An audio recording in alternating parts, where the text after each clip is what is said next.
Всем привет, с вами Ярдрей. Сегодня у меня будет ролик аж про две люксовых марки. Это Maserati и Rolls-Royce.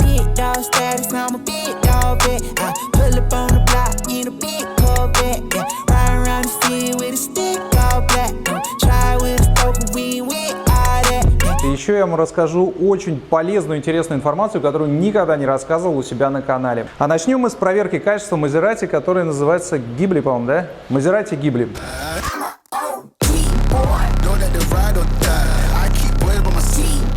Сейчас моя клиентка Алла расскажет вам о том, почему она приобрела этот автомобиль и с какими трудностями она столкнулась.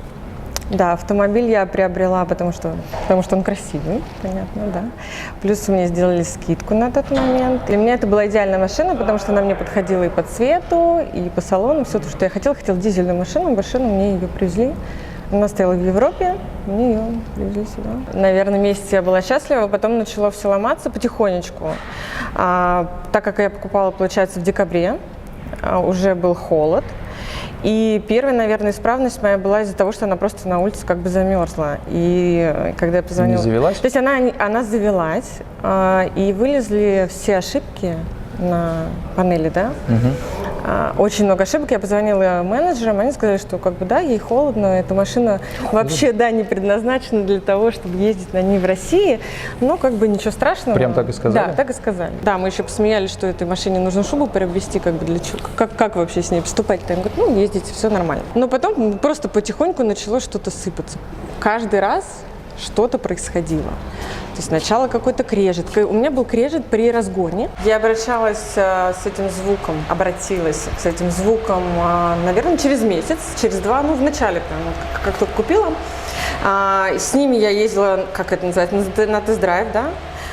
Но когда я им говорила, вот он этот звук, они говорят, мы не слышим. И этот скрежет был постоянно при разгоне. Причем был, он и сейчас есть, и есть, да, сейчас. Они не стали его чинить, и он так и остался у меня. Они отрицают, что это какая-то проблема, говорят, что так и должно быть. Да, все так и осталось. Из постоянных проблем также осталась аудиосистема, которая постоянно выключалась. Один раз я к ним обратилась. То есть аудиосистема выключалась, когда включаешь звук громко, и происходит такой хлопок, и машина как будто перезагружается. То есть движение машины есть, но аудиосистема вся перезагружается. Только аудиосистема или приборка тоже?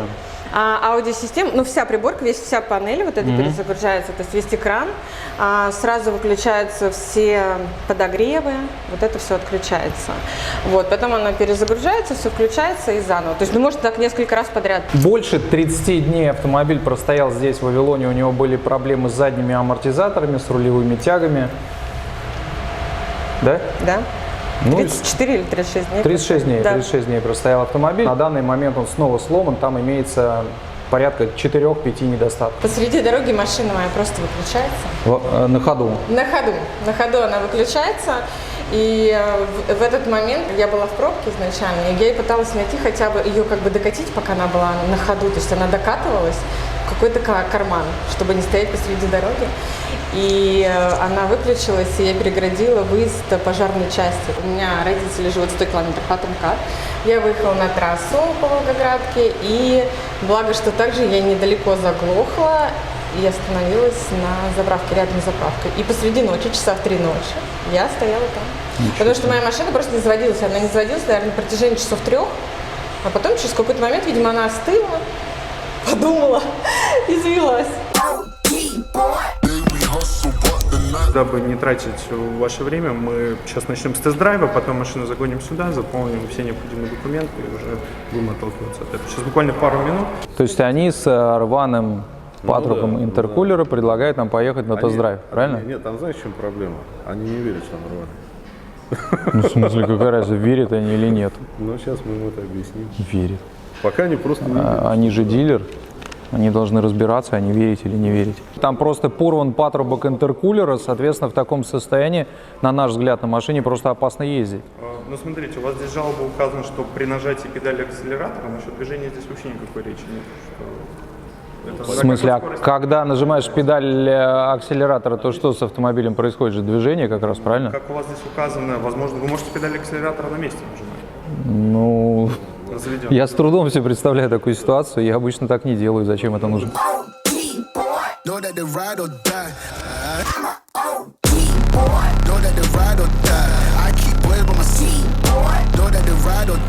Это, кстати, по-моему, первый ролик в Вавилоне, где нас никто не выгоняет, не прибегает охрана. Молодцы, Вавилон, меняется к лучшему. Ну, вы согласовывали съемки, у нас это сейчас... Нет, мы не согласовывали. Давайте согласуем, если хотите. Позовите. Почему я согласовал с Денисом? Ясно, я дал согласие. Позовете сейчас? Да, хорошо, давайте. Ты я уже... Блин. Все уже выдохнули теперь. Вавилон не подводит. Стабилен в этом. Да, кстати, а почему клиент плательщиком указано? Потому что в данном случае, я же вас спросил, вам нужен заказ на ряд или... Ну, смотрите, проверка качества, она же бесплатно проводится. Почему мы платить за нее должны? Заказ на ряд подразумевает проведение диагностики автомобиля. Ну, вы тогда нулевые суммы поставьте тут. Невозможно, к сожалению. Рукой. Почему это? Давайте рукой с вас. Рукой Давайте вычеркиваете, рукой без стоит, да. оплаты. Давайте ваш экземпляр. Хорошо, сейчас я все посмотрю. В курсе? А, то есть согласовано, да? Все, спасибо. Смотри, что они стали писать в заказ нарядах, это очень интересно. Они стали писать в предварительном заказ наряде о том, что информация о гарантийном ремонте в соответствии с пунктом 3 статьи 20 Закона о защите прав потребителей предоставлена. Что это значит? То, что подписывает этот предварительный заказ наряд на какие-то работы, которые еще даже не проведены, вы уже соглашаетесь с тем, что вам предоставлена вся информация о гарантийном ремонте. Соответственно, после ремонта вам эти документы не выдадут, и вы уже не сможете доказать, что вам их никогда не выдавали, потому что вы подписали предварительный заказ наряд, где написано, что вам их выдали. Обратите на это внимание, это очень важно. Так, ну смотрите, мы этот документ подпишем, кроме вот этого вот, о том, что нам информация предоставлена о гарантийном ремонте. Вы уберете это сами или нам нужно будет вычеркивать? Уберете, да? Вам дам акт Всё, хорошо. осмотра автомобиля при проверке качества, это будет то, что... А можно нам на секундочку этот заказ наряд еще? Нет, заказ наряд. Заказ наряд он вам не нужен. С юристом Сашей достаточно. В данном случае будет так-то. Не, просто посмотреть его хочу еще, можно? Сейчас я уточню. Это уже, да, это на постоянной основе. В других тоже есть. Да, я нашла бумажку. Вот там. Запускай. Сейчас я ее сожму. На газ. Оборотов дай.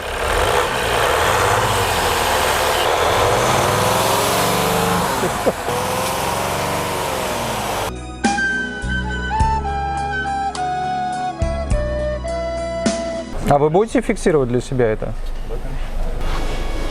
То есть мы имеем 3 недостатка, правильно? Вот эту трещину в патрубке. Да, это первое. А, мультимедиа. Может, Сейчас я она вот как? так ее. Она не всегда самая. Продуктов коррозии на крышке багажника. Пойдем посмотрим. То есть временами она выключается каждые 15 минут, а временами она может... Я думаю, нам и без этого тут более чем достаточно всего вообще. Вот коррозия. Ого, Ну, здесь, видишь, вся крышка на самом деле стерта. Она и здесь коррозия это возникает. Мне кажется, она и установлена вот здесь. просто с перекосом, поэтому и Ну, стерлась, здесь да? вот эта резинка, если ты видишь, как она, вот покажи, как она установлена. То есть это я сейчас верну ее в обычное состояние и просто коснусь пальцем. Вот так вот она собрана. Межщелевая коррозия, которая вообще никак не связана ни со стиранием, ни с чем. Во, паучила какой расползся. Имеем на этом автомобиле так называемую внутрищелевую коррозию. Видите, Да, обратите вот внимание, она.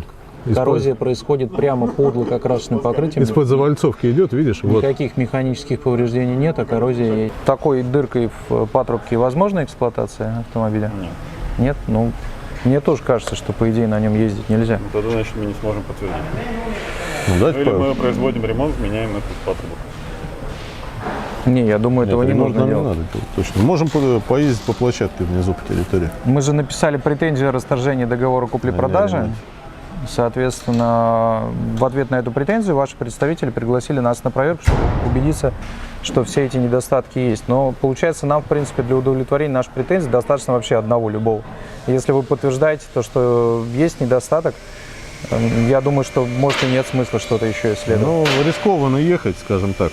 Ну, вы со мной согласны? Ничего не даст. Эксплуатация автомобиля не рекомендуется с неисправностью. Ну, вот я тоже так думаю. Я думаю, что его надо на этом, я думаю, надо заканчивать, фиксировать это все. Мы просто сейчас увидели ошибку. Информацию, да, в системе. А сколько это? Один раз было так? Она фиксируется там от многократного нажатия, то есть случайное нажатие она фиксировать не будет. Если вы едете, на газ жмете, нужно притормозить левой ногой нажимать. Но машина это... Да нет, ну что, это надо быть таким драконом, чтобы тормозить двумя ногами. Это где-то... Нет, не тормозить двумя, тормозить Ну, одной. газую и сразу другой торможу. Ну, машина Ну, ладно, фиксирует. это Ну, я вот смех. видел только что показал, у нас случай Да, был. но это я не знаю, кто так, конечно, делает, это смешно.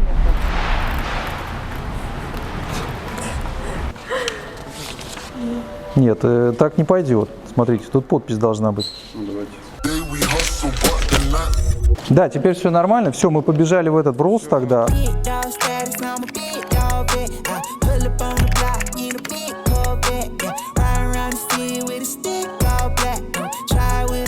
У меня есть отличная новость для владельцев и управляющих бизнесом. Дослушайте ее до конца, это действительно интересное предложение. Я хотел бы порекомендовать вам систему AMO CRM. Это автоматизированная система продаж. Зачастую многие руководители даже не догадываются, какая проблема для клиента купить его продукт, потому что продажи зависят не только от рекламы, но еще и в том числе от профессионализма и даже от настроения менеджера по продажам. Автоматизированная компьютерная система, она не подвержена никаким эмоциям, она работает наиболее эффективно, и AMO CRM – это одна из лучших таких автоматизированных систем продаж. Когда самозатачивающиеся ножи будут предложены? Я вот ставлю. Не, я не понимаю, что ты меня троллишь. AMO CRM – это крутейшая система. Ну, если ножи крутые, то почему не отрекламировать ножи? Я не понимаю, в чем проблема. Главное не рекламировать говно. Вот. Я, в общем, с Денисом категорически не согласен. Я рекламирую только те вещи, которые считаю реально крутыми. И AMO CRM я сам задумался о том, чтобы установить свою компанию. AMO CRM – это отличная система, которая интегрирована, во-первых, со всеми самыми популярными мессенджерами, такими как Telegram и WhatsApp. А что она делает, я что-то не понял. Она тебе продает. Я через такую вчера покупал. Да, Мне да. очень понравилось, на самом деле. Понравилось? Накануне я общался с такой системой, собственно, удобная система, ничего не могу сказать. Единственное, что возникла в чем дискуссия, это человек или это бот. Вот это действительно была дискуссия. Потому что, непонятно изначально. Ну, крутая же система. Но если это Если непонятно даже эксперт не изначально, может то понять да, это. это уже само по себе, конечно, говорит о том, что, как минимум, система интересна. У AMO CRM есть уникальная функция диджитал-воронки, которая сама напишет клиенту, которая покажет ему таргетированную рекламу в социальных сетях и даже напомнит менеджеру позвонить клиенту в наиболее удачный момент. В общем, если ваш бизнес испытывает проблемы с продажами, вы хотите лучше и больше продавать, обратите внимание на AMO CRM, это отличная система. Как говорят в AMO CRM, не бывает плохих и хороших продавцов, бывает хорошая система, и это хорошая система AMO CRM. Ну, хорош. Хорош, это любовь. Они просили. Не надо. Ну, как-то не надо. Не надо, а как? Хорошо. Как говорят в AMO CRM, не бывает плохих и хороших продавцов, бывает хорошая система. Она общается так, что у тебя ощущение, что сначала, что это бот, потом ты начинаешь сомневаться, это бот или человек. То есть он Да? тебе говорит, А что ты покупал? Здравствуйте, мебель, там, здравствуйте, до свидания. телефону или да, по телефону, да? По WhatsApp. А, по WhatsApp? По WhatsApp, да. То есть она тебе четко говорит, вот это все хорошо, у нас заказ такой-то, такой, здрасте, до свидания, доброго вечера там и так далее. Не, нормально, хорошо. Ну, То тебе есть понравилось? ощущение, да, причем грамотно написано, все это ВАЗ с большой буквы, запятые все на месте, то есть это не какой-то там бла-бла-бла-бла-бла, иди там. А, вот так ты спалил, ни один менеджер не может грамотно Да, написать. кстати говоря, вот поэтому у меня были сомнения. Купил? А? Да. Купил? Купил? Да, ну мне нужна была там мебель. А сейчас мы идем из автосалона Avalon Maserati в автосалон Avalon Rolls-Royce. Там стоит Rolls-Royce другого моего клиента, у которого тоже есть проблемы. Сейчас мы будем принимать его из гарантийного ремонта. Подождите, а давайте мы его сначала осмотрим, этот автомобиль. Поменяли блок управления мультимедиа, да? Повторно уже получается, да? Нет, там А раньше уже было обращение по этой проблеме у клиента? А, то есть другая поломка. А раньше в прошлый раз что меняли? допустим, смотри, тоже какой-то. Тоже какой-то блок, да, но другой. Угу, понял.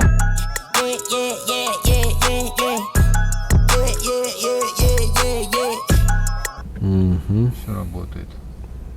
Несколько радиостанций, давайте переключим. Раньше включали радио, она играла буквально секунду-две и тут же отключалась. То есть в данный момент играет стабильно.